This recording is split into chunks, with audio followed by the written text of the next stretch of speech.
All right, we're going to start with Chapter 9, Foner's book, The Market Revolution, 1800-1840. What I wanted to do today is a little bit different than what we've been doing in the videos. I want to go through the chapter, go through the textbook, and sort of point out how Foner is structuring his argument. It's tempting to just read a textbook and think, okay, this is a textbook. These are just the facts. This is just what happened. And of course, that's not the way history works, right? I mean, Eric Foner has a particular interpretation that he's trying to get across to us, the readers. And he has to take out of the masses and masses of information out there. He's got to take the things that he considers most important and weave them together in a coherent way to make a particular argument. And of course, for Foner, this textbook and the one for the rest of American history that you might read in the second half of this class is an extended argument about freedom and the nature of freedom and how American ideas about freedom have changed over time and how different events and different people have shaped our understanding of freedom. We talked about that with the French and Indian War, the 7 Years' War, and the American Revolution, and now he's going to talk about the market revolution. And this is the kind of term, market revolution, that regular people wouldn't use necessarily as they're living through it, but it's something that historians have used. It's a term that historians use to describe the wide variety of changes that happened, particularly in the North in the early 19th century, but really are happening across the globe over the last couple of centuries that have just changed the way we live fundamentally. It really is incredible. I mean, we're living through a revolution, a communications revolution. When I was growing up, and when many of you were growing up, we didn't have the internet, and so for young people today to conceive of a world without the internet is really hard to do, right? And many of us have kind of witnessed these changes and how they affect how we live, how they affect how we think, how they affect how we interact with each other. And what I would argue is, as impressive and amazing as the communication revolution is, and I'm continually amazed. I mean, even just doing this video, having the technology to make this possible is extraordinary. But I would argue that compared to the market revolution of the early 1800s in the North, the communications revolution pales by comparison, because up through the colonial period, most people in America, and certainly around the country, lived lives that were pretty similar to lives that their ancestors would have lived 100 years before, 200 years before, 500 years before even. The basic mechanisms of life hadn't really shifted all that much over the centuries.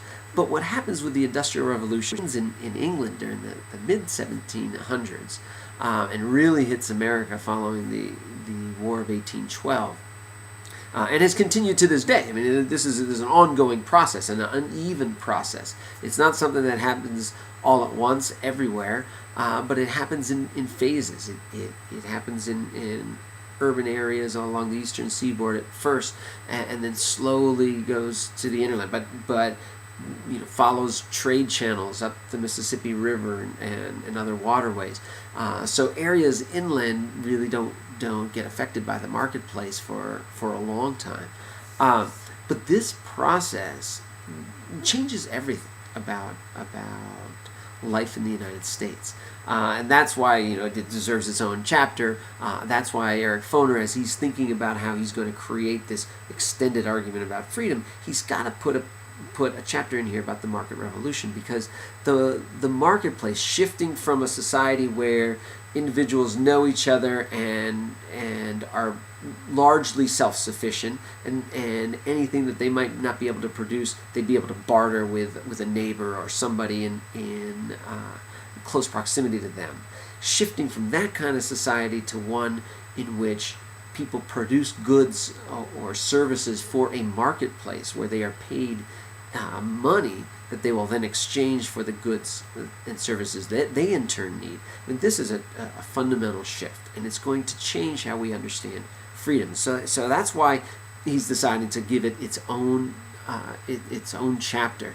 You look at other textbooks, and maybe they don't have the market revolution as its own chapter. Maybe it's weaved into other places. But for Foner, he's focusing on freedom and our understandings of freedom, and so he's got to put an entire chapter on the market revolution. Now let's break it down. Let's look at, he's got 4 parts, right? Every chapter that he's got is going to be broken down into 3, 4, 5 different sections, right? And those are mini arguments within themselves, right? And how he structures each chapter is itself an interpretive framework, right? He's making choices about what goes in, what goes out. He's making choices about what arguments to make and how to make them. So first he's going to lay out the new economy, right? What does the new economy look like? What are the changes in technology and in society that, or really the economic changes, the technological changes that are pushing these other changes he's going to talk about later. So he's going to talk about steam, the steam engines. He's going to talk about railroads, and of course he's going to talk about canals, which are kind of the first part of the transportation revolution. He's also going to talk about the invention of the cotton gin, which is it's hard to underestimate the impact of the cotton gin. We'll talk more about that in class, but he's trying to give you the scope of the technological and economic changes that are the foundation of everything else in this chapter. Then he moves on to market society. What does he mean by market society? Again, he's talking about this world in which we live as creatures of the marketplace, where we interact with each other on the basis of the marketplace, where we have goods that we want to sell, or we have services that we want to sell, and somebody else will pay us for them. So he's going to talk about the factories and the growth of cities and who the workers are, where they're coming from Ireland and Germany, so forth. He's going to talk about the social changes, right? Starts out with the economic, technological changes that sort of underlay it. Shows how these economic and technological changes are changing our society, changing how we organize work, changing how we organize our lives and where we live. And now he's going to shift to the free individual. And this is where he starts talking about how these changes in economics, technology, society, how these large social changes are affecting individuals. What does an individual do in this kind of situation, right? How do you move from a traditional society to a market society? And what effect does this have on our understanding of freedom, right? And throughout he's gonna look at how freedom is affected by it. And then he gets to the last part, which is the limits of prosperity. So he's talked about the changes. He's talked about how this has wrought transformations in American life. He talks about how individuals are changing the way they think of themselves, the way they think of their work. And now he's going to talk about the limits, right? He's going to kind of reel us back in and say, well, wait a minute here. Let's look at some of the negative consequences, or how some people were left out of this process, or how some people rejected these kinds of changes, or fought against them, or sought to retain older, more traditional conceptions of freedom, even as they're being drawn further and further into the market society. Right? So taken as a whole, he's trying to show you how the market revolution has transformed the country, and yet also has its detractors, also has people who are left out of the process. He wants to give you the complete picture of this. So let's walk through how he does this. And what I want to point out are some places where he's continually weaving his larger themes of freedom into his argument, and also where he's making sub-arguments, right? Of course, the introduction, as we've talked about before, you always read the introduction very carefully, because that's where he's going to be making his biggest and his most clear articulation of his argument. And so you see in the last two paragraphs here, he talks about how Americans' understanding of freedoms were changing, right? This is the dominant theme of his textbook, of his argument. Right? three historical processes unleashed by the Revolution, but really accelerate after the War of 1812. And again, that's where the War of 1812 is really important, because the Revolution kind of gets all these things moving, but people aren't really sure if America is going to take as a nation until after the War of 1812, where we've solidified our status, and now it's like the chains have been released, and it's America unbound, and Americans can go west and expand in ways they couldn't before, or it felt kind of limited before. So you've got the spread of the market revolution, and you've got westward expansion, and then the rise of political democracy, which we talked about later. But the westward expansion and the market revolution go hand in hand. And then he says, they reshape the idea of freedom. Because as these changes are taking place, we have to rework our understanding of freedom, identifying it ever more closely with economic opportunity, physical mobility, and participation in a vibrantly democratic political system. And we see the roots of what we can recognize in our own sense of what freedom is, right? This idea of physical mobility, right? It's very American. This idea that, hey, if it's not working out here, we're gonna pick up and we'll move to Boston and get a job there. We'll move to California and get a job there. We saw this with the real estate boom in the early 2000s. This idea, okay, Las Vegas is the land of opportunity, or Phoenix, these Sunbelt cities. So physical mobility, being able to pick up and move to wherever you think you have the most opportunity, is very important to American life. And it really starts accelerating this idea. It really starts taking root in this period after the War of 1812. And so he's going to talk about all the different technological innovations. And of course, to us, a canal doesn't seem like high technology, right? I mean, it seems pretty slow and archaic almost. But for the time, I mean, canals were huge. The Erie Canal had such tremendous impact, right? They talk about, it's almost like fertilizer, right? Because anywhere the canal goes, people come and towns sprout up, and you get institutions and cities that grow along the canal. And what's interesting is that it gets superseded relatively quickly by the railroads. Back in D.C. where I'm from, the city poured in all this money to build the Chesapeake and Ohio Canal, and of course it took years and years and years. By the time they finished, it was essentially obsolete because a railroad had come and basically followed the same canal route and could do it much more efficiently, right? And so you see even the newest technology gets superseded pretty quickly because the pace of change is happening rapidly. Of course, we see that nowadays with our phones and all our little gadgets, where you buy one and then a year or two later it's all it's old and decrepit compared to the newer generation. And that's what happens with canals. Canals get superseded by steamboats and railroads, and of course later on railroads get superseded by cars and airplanes and so forth. But this technological change, what it does is it opens up the country, right? It opens up the land, and you can see he's got a series of maps here on 335. He's got more on 338 and 339, which shows the penetration of the market revolution. Because what happens is if you move out into upstate New York, or you move out into one of the areas of the old Northwest, and you just have a farm, you're going to be a subsistence farmer unless and until you get some way to transport your goods to a market, right? If you're not within access of a steamboat or a railroad or something, then you're basically limited to the area right around you that you can get to with your horse and buggy, right? So by opening up these vast stretches of the interior, what the railroads do in particular, but the canals initially, and the steamboats too, is suddenly you have just vast acreage, vast swaths of land, which can be turned into farms that produce goods for the market, right? As opposed to just producing goods for the farmer and the farmer's family. And so this has a tremendous impact on the national economy, of course, because now it's growing rapidly.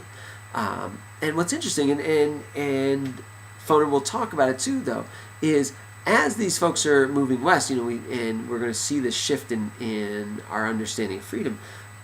Slaves are going with them, right? And again, this is something that Foner's always going to come back to, right? And he says it in his introduction. He writes that half a century after the winning of independence, the coexistence of liberty and slavery and their simultaneous expansion remain the central consequence or central contradiction of American life, right? And because what's happening is as the West is opening up and settlers are flooding in, settlers with slaves bring them with them, bring the slaves along, right? And so what we now call Alabama and Mississippi, these became new states after the War of 1812. As settlers flood in, they bring their slaves with them, and they're planting cotton. And this is where we start to get the slavery that we traditionally understand in this country, right? The Deep South cotton economy, which takes off after 1793 with the invention of the cotton gin. And so the central contradiction is fundamentally important to Foner, right? And so he's going to keep coming back to this argument. We've seen this in almost every chapter, right? That as freedom is expanding, so too is unfreedom. And so if he's going to talk about how the nation's borders are expanding out west, he's also going to talk about how unfreedom is expanding out west, right? He calls it the unfree westward movement. It's not something we're usually comfortable talking about, right? We think of westward expansion, right? I mean, there's this sense of openness and freedom and excitement and possibility. And that was true for thousands and thousands of white Americans. But for black Americans, it was a very different operation, right? Because you're still enslaved, and now you're going to new territories where in a lot of cases there is no law except the plantation owner. And so he mentions it here on page 340, right? A source of greater freedom for many whites, the westward movement meant to African Americans the destruction of family ties, the breakup of long-standing communities, and receding opportunities for liberty, right? Because if planters are gonna pick up and move, they're taking their slaves with them. They're taking them out of these communities that they had lived in and developed over time. And so it's a decided loss of freedom there. So again, he wants us to challenge our traditional understandings of westward expansion, and he wants us to be able to see it in a multidimensional way, right? This is part of his whole argument with this textbook. It's about freedom. It's about unfreedom. It's about how freedom and slavery grew up simultaneously, and how this shapes our nation. And of course, one of the things it does is it really creates more and more separation between the Southern economy and the Southern way of life and the Northern economy and the Northern way of life. These regional differences ultimately, of course, are going to explode in a civil war. We saw the very, very beginnings of the seeds of them back in Jamestown and Plymouth. Now, with the market revolution, these divisions are escalating. Because and this is where he talks about market society, right? And essentially he's saying market society is in the North, because the South just doesn't have it doesn't have the cities.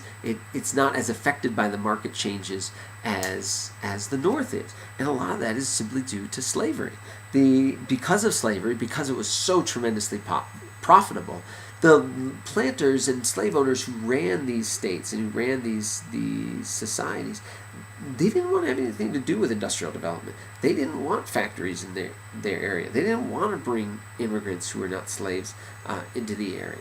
They were happy. They were making a lot of money with their slavery. And so what happens is that the North really does. The North embraces this, and you see this on page 344 with this map about major cities. Of course, because cities are where industrial development really takes hold. This is where the factories are built.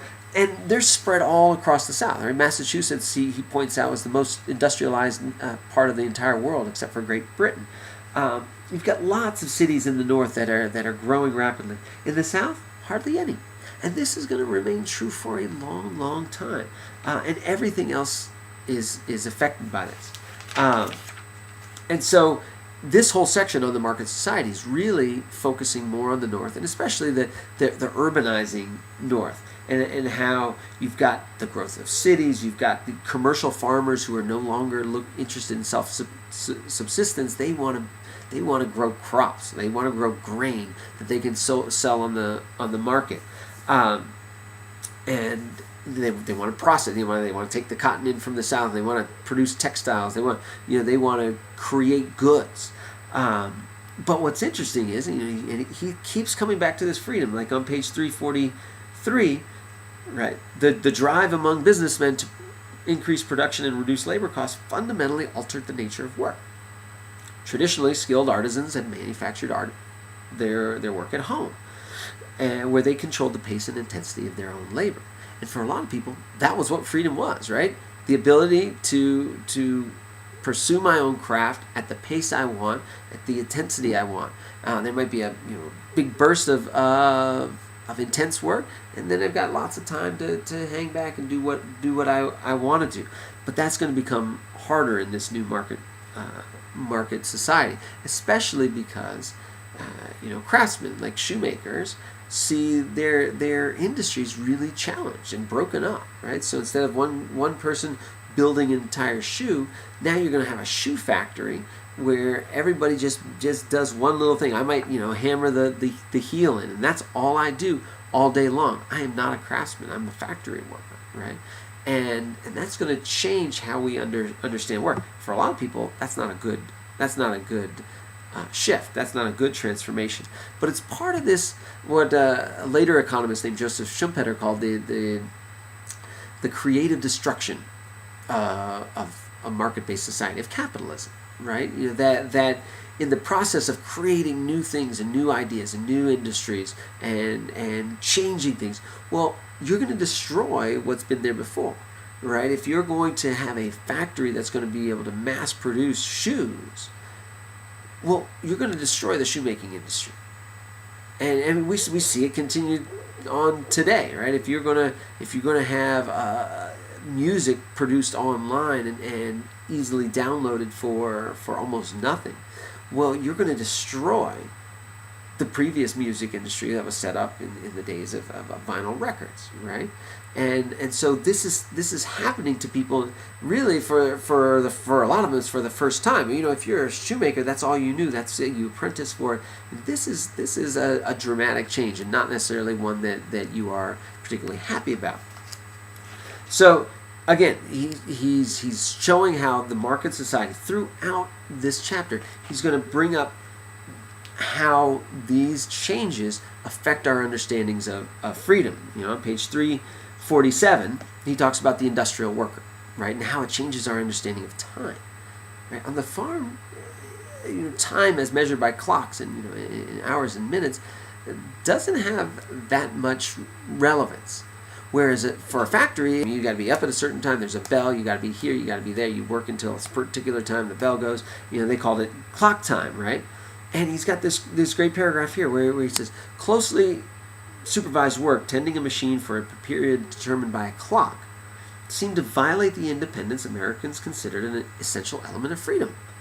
Consequently, few native-born men could be attracted to work in the early factories. Employers turned instead to those who lacked other ways of earning a living, right? So, it's really fascinating. Our sense of freedom meant we don't want to follow these orders that are dictated by somebody else. So the only people who they could attract to these kinds of jobs are going to be, well, first he talks about women, right? The mill girls of Lowell, these daughters of Yankee families, and then he's going to talk about immigrants, right? Now, how immigrants come in.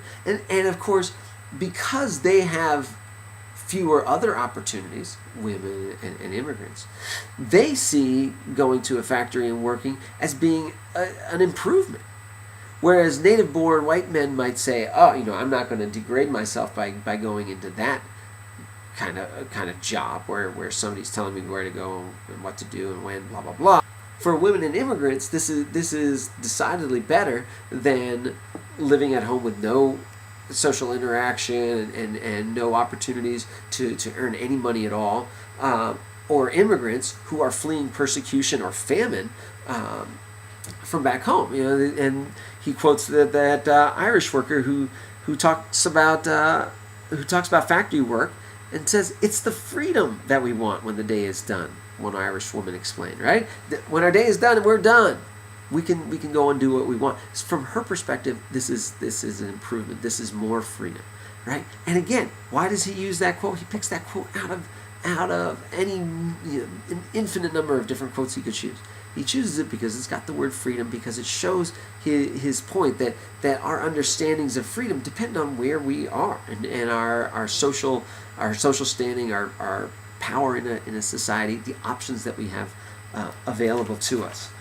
And then he's going to shift to the free individual. How does this affect how we think about ourselves? And really, again, this is harder to measure, and these changes don't happen everywhere all at the same time. We're still have a lot of these struggles between traditional ideas and modern ones, and the tension between the two.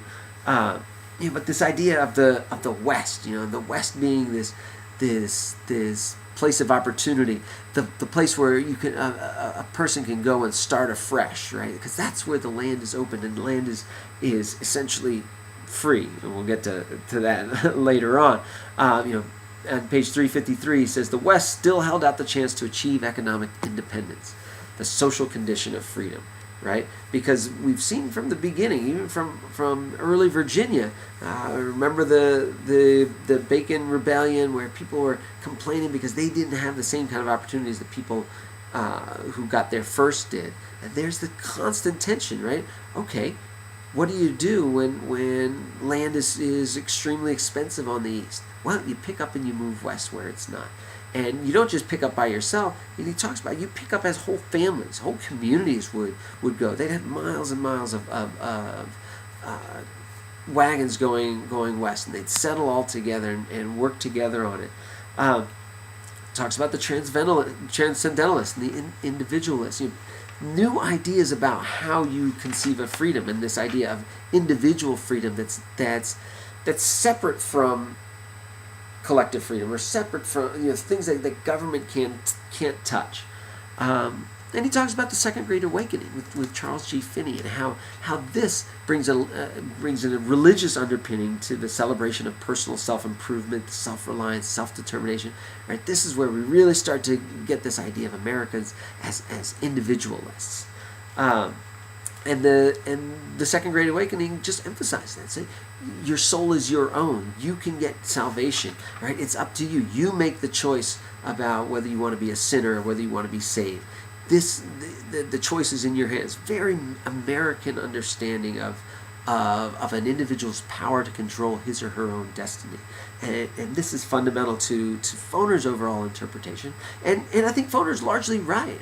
This is fundamental to who we are and how we conceive of our roles in society and our destinies in life. As American, we place a high value on freedom, particularly individual freedom. And it has these roots, and the market revolution is spurring these changes on.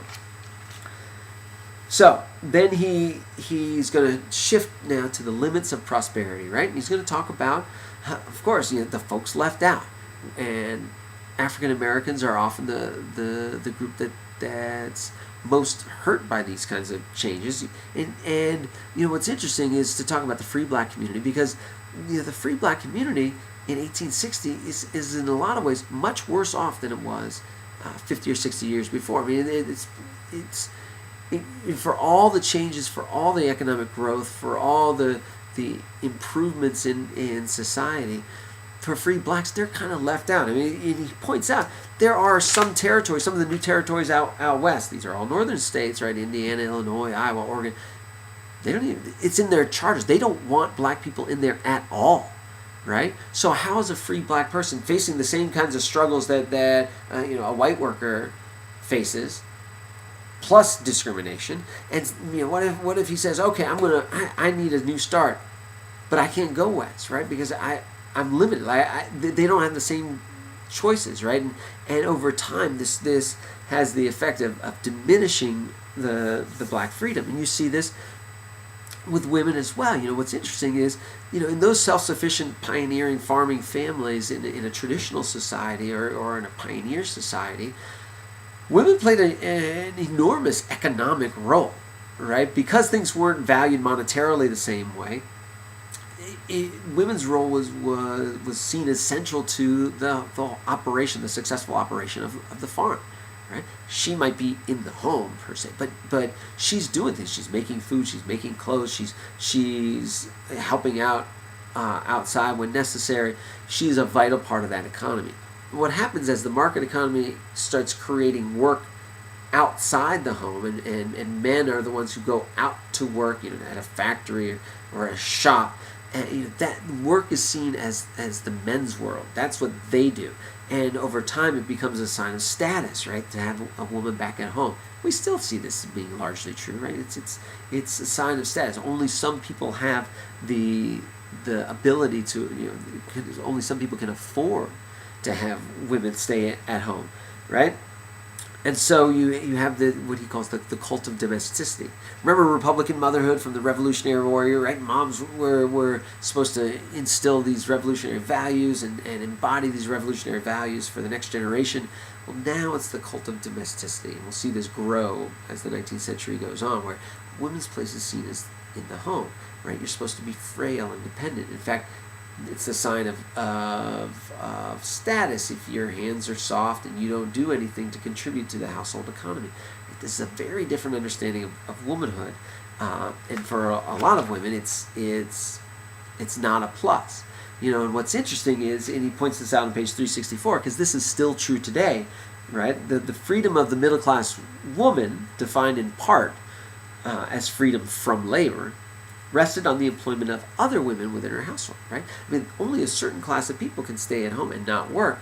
Who's going to do that work? Well, you're going to hire servants, you're going to hire immigrants, or if you're in the South, you have slaves, right? So the freedom of one class of women to refrain from work depends on the unfreedom, or the lack of choice that other people have, where they have to do this work. Today we see this in a different context, where you have these wealthier women who want to work, who work full time. They can only do that, as men can only do that, if there are other people who will take care of the kids and the house and do all the stuff back home. So again, it's this idea that freedom expands, freedom contracts. That it's never this onward march of progress as the traditional story used to go.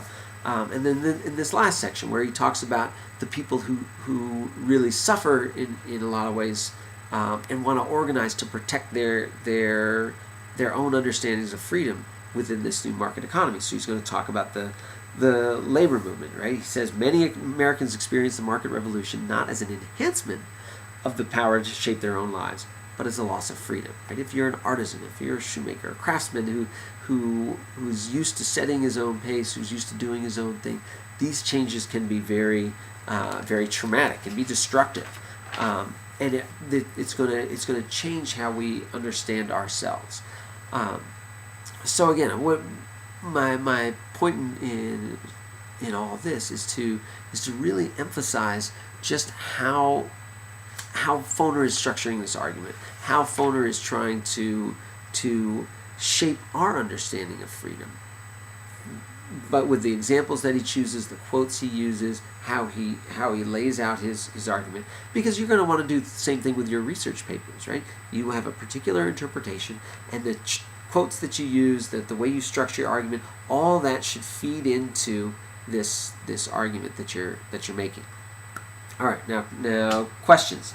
Much of this is going to come from the textbook as opposed to from the video, but first I want you to identify the major transportation improvements of this period and explain how they influence the market economy. So identify the major transportation improvements in the period, explain how they influence the market economy.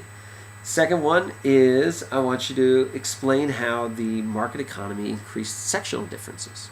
How did the market economy increase sectional differences between the North and the South?